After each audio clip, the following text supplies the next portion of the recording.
Hello, everybody. It's a pleasure to be here. This is my first time in Tartu. I'm from Finland, from the other side of the pond.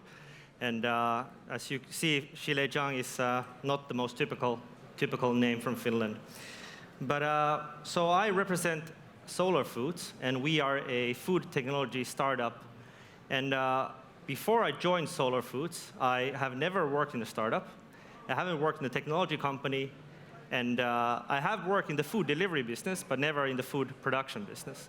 So some might say that my career change, it seems a bit strange. But when I first time heard about Solar Foods, I knew that I just had to join the company.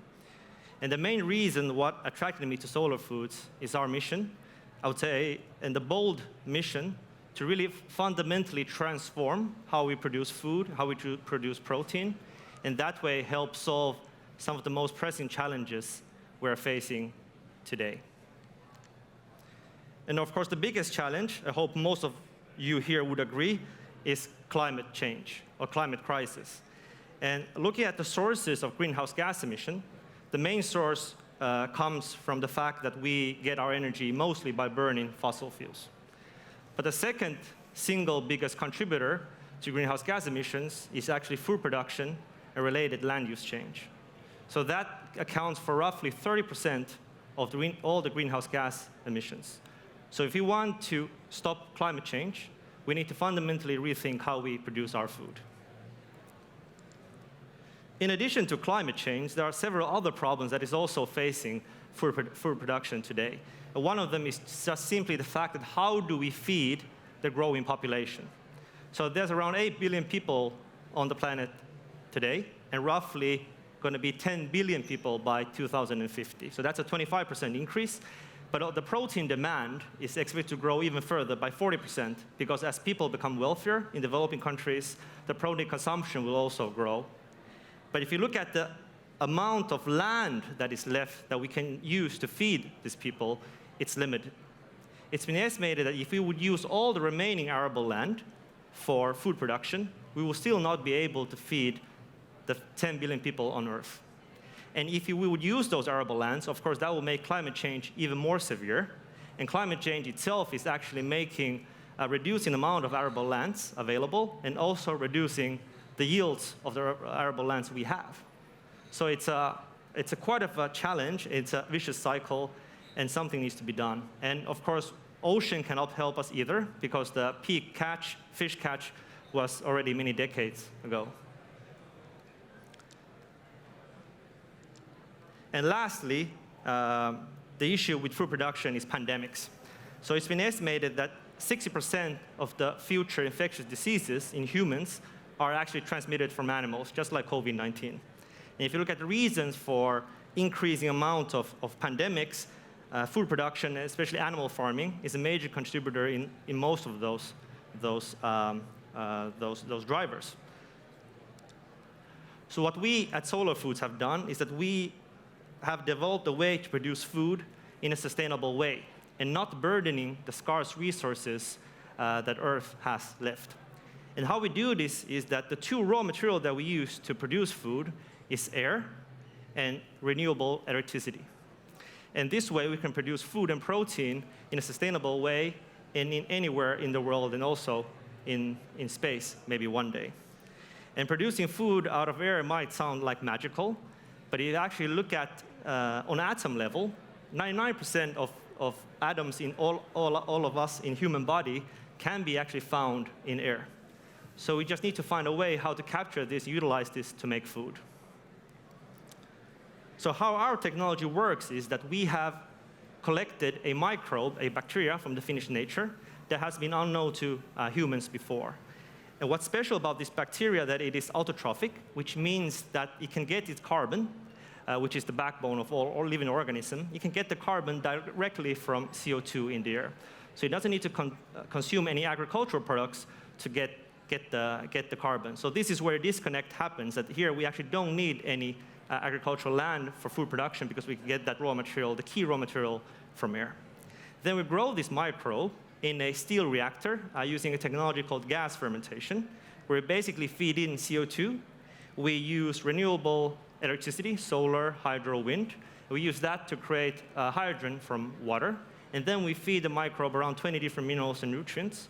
And then we grow this biomass. At the end, what you get out is an ingredient that can be used for food production.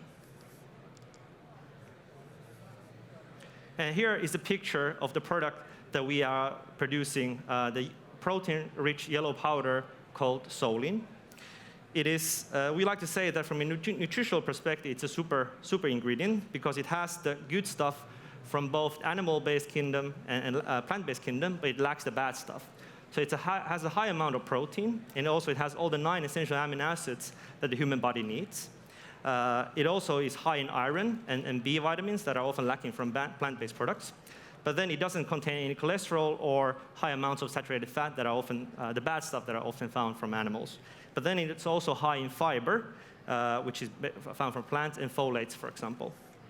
It's non-GMO, it's non-allergenic, so it's kind to all. Everybody can consume solein. And because our production process, we bind CO2 rather than release it, that's why it's one of the most sustainable protein on Earth. Obviously versus animal-based protein, but also, for example, soy, which is the most common source of protein from plants. Solein is 5 times more efficient in terms of greenhouse gas emissions. So the Solar Foods business model is B2B. So we manufacture this yellow powder that we sell to food brands and food companies, food manufacturers that make end products for the final consumers. And there's several value propositions that Solein can offer both to end consumers and then also food companies. One is that, of course, like mentioned before, it's kind to planet and kind to human body. But it can help in food security because solein can be produced anywhere, so it doesn't need those agricultural resources. And especially what COVID-19 and the Ukrainian war has shown is how fragile our current food system is. And solein can play a role in making that more resilient. Also, because we want to make an impact, so we want solein to be widely adopted in the food industry, you need to be cost efficient, of course. And in full-scale production, solein is cost competitive against any other type of animal or plant-based protein. And then lastly, solein extremely functional. So you can use solein to make several different types of food products. And here are just some pictures of what we have done. We have made meat imitate, milk imitate, cereals, and noodles, and so on and so on. So solein is our first product, but it will not be our last product. So what we are building is a portfolio of different types of sustainable protein ingredients. So the first thing we have done is found solein 1.0. But what we are now working is to develop that solein further to improve on certain functionalities and attributes to make it more suitable for certain applications, for example, color. So yellow color is not applicable for certain categories, but we have actually developed a variant that it's solein 2.0 that is much wider. What we are also doing is screening for new microbes. So there's trillions of microbes out there, and solein just one. And we are screening, as we speak, new variants with better functionalities that can be used for different applications. Also, the protein in solein can be used as a source of amino acids for cell-cultured meat, so we can also support the growth of other alternative protein industries. So we're working hard to bring our product to the market, bring solein power products to the store near you. And so what we're operating now in Finland is a small lab-scale production. So we're producing only small amounts of protein as we speak, solein protein as we speak. But at the moment, we are building our first commercial-scale factory. So here are the coordinates. You can write it down and come visit us when you're in Finland. It's only 10 minutes from the airport. And it's under construction, and it will be operational by end of next year. And in addition to building the factory, what we're doing is getting regulatory approval, because it is a novel food. Humankind has not consumed solein before, so we need to prove to authorities all across the globe that it's safe. So we are in that process in Singapore, in US, EU, UK, Australia, and so on. And we expect to get approval, for example, in EU by end of 2023. And the third thing we're pursuing at the moment is working together with large multinational food brands together to co-develop the products that then consumers can buy and taste. So here's just a kind of a more detailed timeline of the company. So Company was founded end of 2017, and the first commercial products on EU at least will be available in early 2024, so 6 years. So it's a long cycle, but when you're trying to make a major impact, it's worth spending that time to get the product out. And that's all I had. Thank you very much.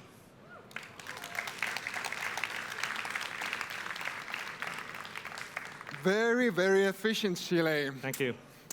Now, I have to ask you, what do you think? How much time does it take to actually disconnect food production from agriculture? Like, are we talking about decades? Are we talking about 100 years? How much does it take? I think we're talking at least decades. Right? So just to get regulatory approval, I think the science, it takes a few years to develop that. To get a regulatory approval, it depends on the country, but a few years. And then I think what takes most time is actually getting thousands of these factories up and running. Not just our technology, but also all the other alternative technologies as well. They are CapEx-heavy, long projects, and it really needs patience. Of course, then changing people's consumer behavior, that also takes time. Now, this leads me to my next question. You have a wonderful audience here, definitely many vegans. Please raise your hand if you're a vegan. At least a few? Very few. Yeah. A few. What do you think? If you have done the same presentation in Texas, America, do you think that the audience will understand you, or will they send you right away off the stage? Well, I'm sure the vegans at Texas as well. I guess it depends on what is the event I'm visiting in or presenting in Texas. But I think it does take time, right? I think it does take time to change perception, and I think we need baby steps. But I think if you talk about our product, even though it's an ingredient that nobody has tasted before, but it's not that uncommon to products that we're tasting today as we speak. So we are making food out of bacteria. But if you talk about probiotic yogurt, they also contain bacteria, and that's 50% of the world's yogurts are probiotic. So I think it's really finding the right type of message for the audience that really resonates. How do you like Tartu? I think it's a beautiful city. It's your first time here? It's my first time here, yeah, right. I had a bit of a chance to kind of drive around the city, so on a Bolt scooter, of course, but I think it's very, very lovely. Well, I hope to see you at 8 p.m. at Gammifabrik, where if you want to dance with me, I will dance with you. If you don't want me, Thank you. It's okay. Please, give one round of applause to Shilei once more. Thank you. And we'll Thank you. just move.